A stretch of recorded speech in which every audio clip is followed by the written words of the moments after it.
ইতালির বন্দর নগরী বারি শহরে সম্প্রতি প্রবাসী বাংলাদেশিদের উপর কিশোর গ্যাং দ্বারা হামলা, ছিনতাই সহ বর্ণবাদী আচরণের বিরুদ্ধে প্রতিবাদ সমাবেশ করেছে বাংলাদেশ সমাজ কল্যাণ সমিতি বারি।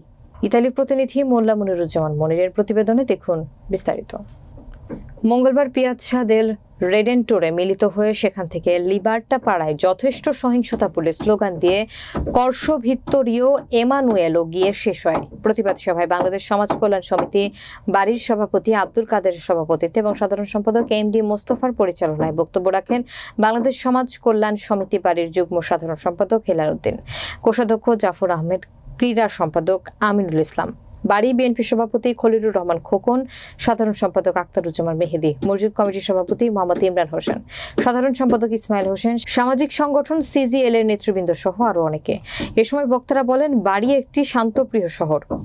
গত কয়েক মাস ধরে লক্ষ্য করছি উশৃঙ্খল কিশোর গ্যাং কর্তৃক বাংলাদেশিরা রাতে কর্মস্থল থেকে ফেরার পথে হামলার শিকার হচ্ছে, ছিনতাই করে নিচ্ছে অর্থসহ স্কুটার, এমনকি বাংলাদেশিকে বুকে ছুরি মেরে রাস্তায় ফেলে রাখা হয়েছে।